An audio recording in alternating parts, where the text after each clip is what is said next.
Hello, all. So, my name is Zohir Chaudhary, and we will talk about global health and the concepts of ethic versus emic. There are some prevailing theories of health behavior and behavioral change as it applies to culture, and knowledge of these theories are very, very important in global health practice. So, to understand the cultural context of global health, it is essential to work with several key concepts. First, the concepts of insider and outsider perspective are useful for examining health status around the world when we are seeing things from our cultural or educational point of view, and when we are trying to understand someone else's cultural view of things. The concepts of insider and outsider perspectives allow us to look at health, illness, and prevention and treatment systems from several vantage points, to analyze the differences between these perspectives and to develop approaches that will work within a cultural context. The Emic approach is an insider perspective which looks at the beliefs, values, and practices of a particular culture from the perspective of the people who live within the culture. This approach aims to understand the cultural meaning and significance of a particular behavior or practice as it is understood by the people who engage in it. On the other hand, the Etic approach is an outsider perspective, which looks at a culture from the perspective of an outside observer or researcher. This approach tends to focus on the observable behaviors and practices of a culture and aims to understand them in terms of their functional or evolutionary significance. This Etic approach often involves the use of standardized measures and frameworks to compare different cultures. The emic and etic approaches each have their own strengths and limitations, and each can be useful in understanding different aspects of culture and behavior. Some experts argue that a combination of both approaches is necessary for a complete understanding of a culture. And as an example in here, we can see that like an insider view or an emic view, emic perspective, that worms, ascaris, in children are normal and are caused by eating sweets in a is a perspective found in some cultures, especially in Guatemala. On the other hand, the outsider view or the etic approach might hold that ascaris infection is contracted through eggs in contaminated soil or foods contaminated by contact with that soil. The eggs get into the soil through fecal waste from infected individuals, and that's how you contract the disease. And we'll have more detail about this disease next. So, and as an example of this disease was provided in just the previous slide. And in this Guatemalan village where the researchers looked at this disease, they learned that some mothers believe that worms are normal and are not a problem unless they become agitated. In their views, worms live in a bag or sac in the stomach and are fine while confined. Agitated worms get out and appear in feces or may be coughed up. Mothers also believe that worms are more likely to become agitated during the rainy season because the thunder and lightning frighten them. From an outsider perspective, this relationship does make sense. Sanitation is more likely to break down in the rainy season, so there is more chance of infection and more diarrheal diseases, which will reveal the worms outside the body. The dilemma for the health workers in this Guatemalan example was to get the mothers to accept deworming medication for their children because most of the time worms are perceived as normal. If the health worker tried to tell the mothers that their beliefs were wrong, the mothers would reason that the health workers did not understand illness in a Guatemalan village and would reject the proposal. The compromise was to suggest that the children be dewormed just before the rainy season so as to avoid the problem of agitated worms. And this clicked and it worked. Um, Another example is the anti-vaccination in the United States or in many other parts of the globe as well. The widespread rejection of vaccine by some well-educated parents represents this example of insider emic understanding. The failure of public health advocacy for vaccines to convince such parents of the outsider or the etic view of the safety and value of vaccines demonstrate the power of cultural beliefs even in the face of scientific evidence. This practice acts against the concept of herd immunity, since within a population we now have more and more children who are unprotected against some of these life-threatening illnesses due to them not being vaccinated. And as a result, the risk of not being vaccinated significantly outweighs the potential side effects of having their children vaccinated. We also saw this trend during COVID-19 vaccination campaign, not only in children, but in many, many adults. The table to the right depicts insider cultural explanation of disease causation applicable for cultures around the world. The exhibit consists of generalization about culture-specific health beliefs and behaviors. This generalization cannot, however, be assumed to apply to every individual from a given culture. Global health practitioners working with a population from different cultures must be able to be understanding and responsive when people bring up some of these topics.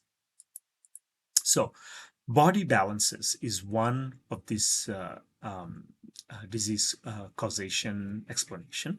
So the hot and cold concept and the blood beliefs concept will be discussed in more detail in subsequent slides.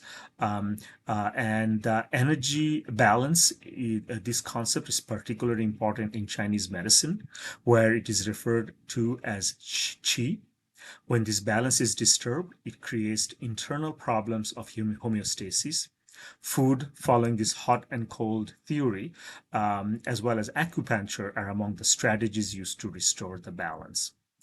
Emotional illnesses, for example, illnesses of emotional origin, are very important in some cultures. Sorrow, envy, fright, and stress are often seen as causing illnesses. Envy can cause illness because people with envy could cast the evil eye on someone they envy, even unwittingly. Or the envious person can become ill from the emotion itself. Fright, called susto in Latin America, is a common explanation for illness in children. It is also mentioned in Chinese culture as well. Um, Weather can also be a cause of disease. Everything from change of seasons to unusual variation within seasons, too warm, too hot, too wet, too dry, can be blamed for causing illnesses. Winds such as Santa Ana in California or the Scirocco in many areas in North African desert also are implicated as a source of illness in many cultures. From the outsider perspective, changes in seasons can be associated with increases in risk and incidence of disease. For example, in many areas, people have a greater chance of contracting malaria, cholera, and GI illnesses during the rainy season. Supernatural causes are also present in different global health settings. The supernatural is another frequently viewed source of illness, especially in Africa and Asia. Though this belief system is certainly not confined to only those regions. In fact, the evil eye is a widespread concept. Someone deliberately or unwittingly brings on illness by looking at someone with envy, malice, or too hot a gaze. Frequently, amulets and other protective devices, such as small eyes of glass, red hats, a red string around the wrist, are worn to prevent evil eye. These objects can be viewed as an opportunity to discuss preventive health measures because they are an indication that people are already thinking about prevention. So the concepts of hot and cold that we discussed earlier are among the most pervasive around the world. The hot-cold balance is particularly important in Asian, Latin American, and Mediterranean cultures. When working with Latino population, for example, a global health worker does need to know that the hot and cold belief system is important in that culture and be able to be understanding and responsive when people bring up the topic. In the hot and cold system, a healthy body is in balance. In a hot and cold system, this is seen that like a healthy body is in balance between these two extremes. Illness may be brought on by violating the balance, such as washing hair too soon after childbirth. Cold may enter the body, which is still hot from the birth, or eating hot or heavy food at night, or breastfeeding while upset, and the milk will be hot from the emotions, and this may make the baby ill. So hot does not always refer to temperature, however. Often foods such as beef and pork are classified as hot regardless of the temperature of the cooked food, whereas fish may be seen as cold. Foods are classified into cold, cool, warm, and hot according to their effect on the body. Those can raise the body's inner heat, improve the circulation, and nourish the energy of body are warm or hot foods. And while those food that can calm the blood, clear toxins, and reduce heat are the cold or cool foods. Body blood beliefs is another important concept within this body balance causation system. And it includes the concept that blood is irreplaceable. Thus, loss of blood, even small amount of loss, is perceived as a major risk. Adams, in the mid 1955s, described a nutritional research project in a Guatemalan village where this belief inhibited the researcher's ability to obtain blood samples until the person taking the blood were instructed to draw as little blood as possible. Also, villagers were told that the blood would be examined to see if it was sick or well, another belief about blood, and they would be informed and given medicines if it were sick, which in fact it did occur during the study. Also in Haiti, they have a particularly elaborate blood belief system.